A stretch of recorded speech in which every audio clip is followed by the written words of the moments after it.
Hey guys, it's Chick Ray here, and I am coming to you with a little speed story thing. So I've decided that I kind of want to do this like speed story where I pull out some things from this hat and I tell you whatever is on it, and I tell you a story to go along with it, or I tell you something.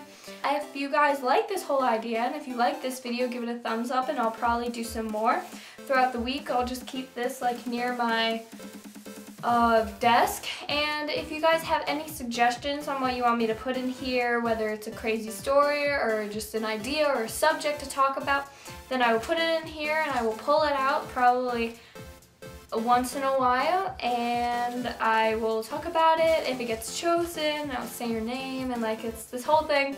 So I've just put in a bunch of things that I thought might be interesting myself for this video. So I'm gonna pull out a couple of them, tell some stories, and yeah, so let's get started. First time I fainted. Okay. This is a crazy story, and it was about a year ago or a year and a half ago. I was getting up for practice on a Saturday morning. It was about 6:30, 6:45 in the morning, and I woke up on my bed. I stood up, and I thought, you know, when you stand up really fast and it starts to like it gets black, and then it's kind of like gray, so you can see through like tiny little binocular things, and then it kind of goes away after it goes forward. It's just because all the blood is rushing to your head or something like that. Well, what happened was I stood up and it started to like do that, so I was like, okay, let me just take a breath, let me just like, you know, I can't see right now, so my vision will come back. It never did. So instead of freaking out, I just kind of went about my business blind, and I went to my bathroom because I could feel around. I went to my bathroom and I started to put in one of my contacts. I was like, what's the point if I can't see anything? So I put it down, and I started to feel extremely lightheaded, and I walked over to the counter and was like laying like this on the counter, and my mom was like, oh, well, what do you want for breakfast, Bailey? I was just like, and totally blacked out, flipped off the stool that I was sitting on, and I hit my head on the counter and then fell on the floor, apparently, and my mom ran over and grabbed me like under my armpits, and I felt like I was walking. For some reason, I remember me walking, but I wasn't. My mom was actually dragging me to my room, and I kind of became conscious again when my mom was carrying me back, and then she laid me on my bed, but what I remember was that I walked in here and just laid down to go back to sleep, but I guess that was wrong. I don't know, maybe I was making like a totally different like parallel universe in my head or something, but my mom would drag me into my room and laid me on my bed. Like I could hear everything, I couldn't see anything, but I couldn't talk, so I was completely unconscious, but yet I could still hear stuff. I heard my mom screaming at my sister, call the ambulance, call the ambulance, call the ambulance, and the lady on the phone was like, get your mother to calm down, and Shannon was like, I'm trying, like it was this whole thing. And about 5 minutes later, I had no clue what the time track was because I closed my eyes and like opened them, and it was like a blink, it was like a second. I opened my eyes back up, and there were 10 gorgeous paramedics in my room. Gorgeous, all of them. It wasn't like 2 were cute, it was like all 10 of them were super attractive. And my mom was standing there in her pajamas, and the first thing that I said was, what happened? Like normal people, I saw the attractive guys and I went, my hair! Like I literally cared about my hair more than anything in the world at that moment, because there were 10 really attractive paramedics in my room. Obviously, I think you would care too. They put these sticky things on me to take my blood pressure or something, I don't know. And I was like, can I take these off? And I started ripping them off. And they were like, is it usually this hot in here? And me and my mom both go, no.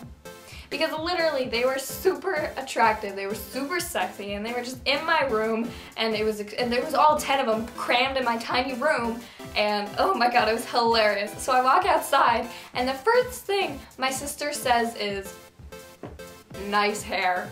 Like, wow, okay, great, Shannon, thank you very much. So yeah, it was like insane, and that was like the first time I fainted, so. And after that, I've just gotten used to like the whole like fainting thing because I'm terrified of blood, so you know. Next one. Trespassing story. Okay, so this is a story that happened with me and my best friend, Dana. Dana lives across the street from me, and we've known each other since 6th grade. Every single day after school, we would go around the neighborhood and have like a little adventure. And so there was one time where we found this backyard of this abandoned house. And we went there all the time. We would stay in the backyard. It was amazing. It had beautiful orange trees. We had to walk across this huge wall that was made of bricks, and it was like a foot wide, and we had to just kind of go across it. It was really long, and so we would just walk and walk and walk and walk and walk, you know, and we would eventually get to the backyard. And so one time we were sitting there and we're like, oh yeah, let's totally bury our pictures, you know? It'll be amazing, like for the future when people are actually living here, they'll dig it up, they'll see like our pictures, they'll be like, whoa, this is so old. Like, we weren't really thinking straight. Luckily we didn't do that because one day Dana was picking an orange off of the tree and she cut herself on the thorns of this other tree, or maybe it was the same tree, I'm not sure, but she cut herself. And we went to go to the side of the house. We're like, oh, well, let's just, you know, turn on the water and you'll wash your hands, you know, because there was a faucet on the side of the house. So we turned on the water and she started washing her hands. And suddenly it occurred to us at the same exact time, how was water getting through if no one was paying the water bill? Because it was an abandoned house, right? Wrong. The guy comes outside of his house for the first time in ages, and he comes out, and I swear to God, he probably went in there in like the Ice Age or something, because like we never saw him, never even around the house, nowhere. He comes out of the house and he goes, get out of my water, and we sprint as fast as we possibly could to the wall, and we ran across, and Dana almost fell off of it, and I kind of had to like tug her along and carry her on my shoulder. It was insane, but he literally clapped at us like we were squirrels. I mean, I'm sure he was like, why are these two teenage girls in my water? I don't know how he figured out that we were in his water. I don't know how he saw us. I don't know if he saw us before, but luckily we did not bury our pictures under the thing, or else he would have digged it up and saw who we were and could have brought us to the police and been like, they were trespassing on my property, and then we'd get booked. It was a whole thing, but like, thank God. It was terrible. Oh, we chose never to go back there again. It was so funny. So if you guys like my speed story thing where I just pull stuff out of the hat and I tell you a story based on what came out of the hat, then give this a like, and make sure to comment down below what you want to see in the next one of these videos, if you want to see another one of these videos where I just speed through a bunch of stories. You should go check out my last video. I'll put like an annotation right here. And also, if you didn't check out that video, then you probably don't know that I have a Snapchat now. So I will put that down below. I'd love to talk to you guys, and that would be amazing. So I will see you guys right here later. Peace out. Love you guys. Bye.